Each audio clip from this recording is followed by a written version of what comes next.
move on now to question number 4. This one is about community inclusion. John Tory, you get to go first on this one. Question says, everyone deserves to live in the neighborhood they want with whomever they want and enjoy living in a regular home. Sometimes people are concerned that when a group home moves in or a home next to them is renovated to accommodate someone using a wheelchair, that their property values will be affected or their lifestyles interrupted. How will you, as the mayor, create an inclusive, welcoming Toronto?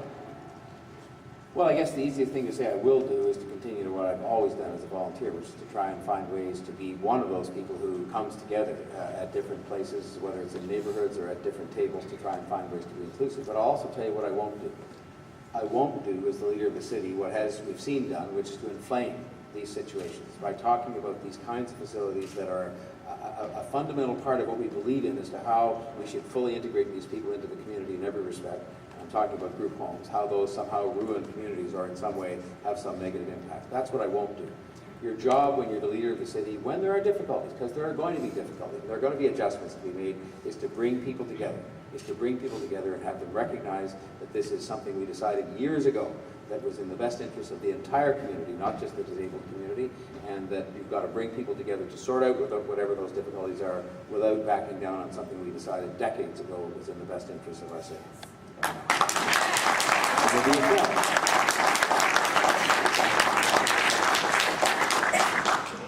I have many years on City Council that helped put in affordable housing and inclusive housing in different parts of my ward. My mother has mobility issues. I installed a chairlift in the house to help her, so I understand how difficult it is. And the key thing is leadership, is to say that people have every right to live beside each other. It's not up to anyone to pick whoever the neighbor is. And our city has made tremendous stride on being inclusive in many areas, and on mixed income housing, which used to be taboo, but it's not anymore. So I'll lead by example and make it very clear that people, whether it's on wheelchairs of different abilities, are valued and equal members of our community. Thank you, Olivia Chow. David Soknacki. Thank you. I attended the opening of Kennedy House on Pavement Avenue about a couple of weeks ago to send the message that I believe in inclusiveness. I believe in inclusionary zoning. I believe that we need to say very strongly that NIMBYism is not wanted and not accepted. And at the same time to say that we need to work together.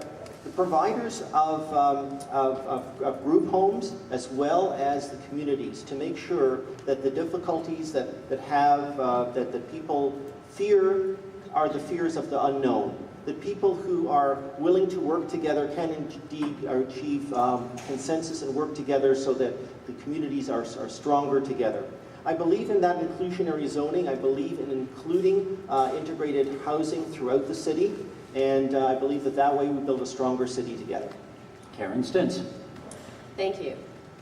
You want to know what your mayor stands for, and you also want to know what your mayor will stand up for.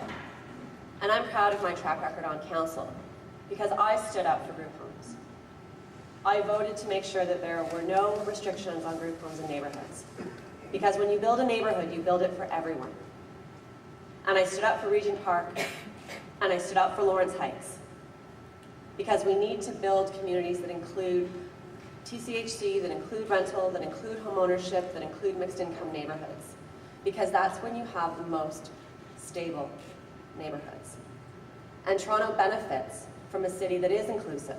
We benefit from those neighborhoods. Our neighborhoods are our strength. And so I won't tell you what I will do, I will tell you what I have done and what I will continue to do to make sure that we have accessible, inclusive communities across our entire city. Thank you, candidates.